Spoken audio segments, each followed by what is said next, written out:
Remember when we were kids, I remember this for me, where sometimes I'd act up and I'd start crying, and my father would look at me and say, "You're crying now? I'll give you something to cry about." Yes, I'm still scarred from that, but different story. It seems like God is saying that to the Jewish people here, where they cry all night, "We don't want to go into Israel, please, Hashem, and they're crying all night. And the Gemara says, Oso Hayom Erev Tisha B'Av Haya, that was Tisha B'Av night. That was literally the eve of Tisha B'Av. Amar HaKadosh Baruch Hu, Hein Bachu Bechia Shel Chinam, you cried for no reason. You cried a crying for no reason. I'm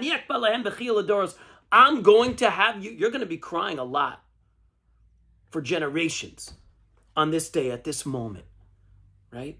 I'll give you something to cry about. And it's hard to understand. HaKadosh Baruch Hu is saying, yeah, we know this is Tisha B'Av.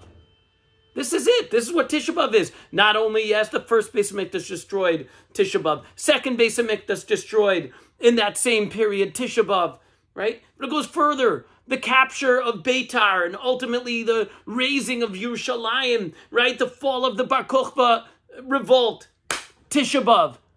King Edward I signs an edict to expel the Jews of England in 1290, Tisha B'Av. The Jews are expelled from Spain. Guess when? 1492. We know that year. When? On Tisha B'Av.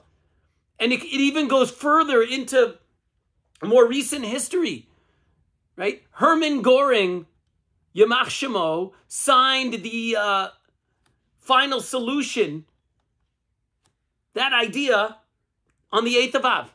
Literally, that it should be implemented on the 8th of Av in 1941, the day before Tisha B'Av. On Tisha B'Av the next year, 1942, the first trainload of Jews arrived at their destination at Treblinka to a certain death. So HaKadosh Baruch Hu is saying, oh, you're crying for no reason. I'm going to give you something to cry about. Ha, ha, ha. How can we understand it? It's disturbing. It's pshat. And I think the answer is this. The Medrash is trying to tell us, look, Jewish history, being Jews, it's not easy. We stand apart. We stand out.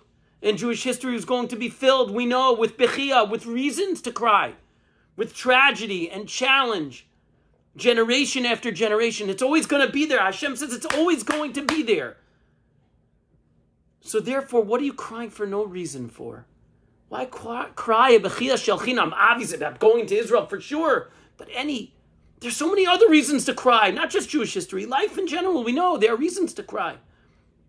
So Hashem is saying, he's literally admonishing us, instead of finding reasons to cry when you don't really have a reason, find reasons to rejoice. Find reasons to be besimcha. Mitzvah gedola liot besimcha tamid is a real thing. It means you should really always try to be besimcha. You should always try to find joy. Because we know there are things that we could always think of that are the opposite. Ivdu es Hashem b'simcha, bo'u lefanim b'rinana, serve God with joy. Come, find reasons to rejoice. That's our task. That's our job, especially in this day and age. And all of us understand that. May we find reasons to rejoice in who we are as people, in the families that we have, Baruch Hashem, and we should see Shalom al Yisrael.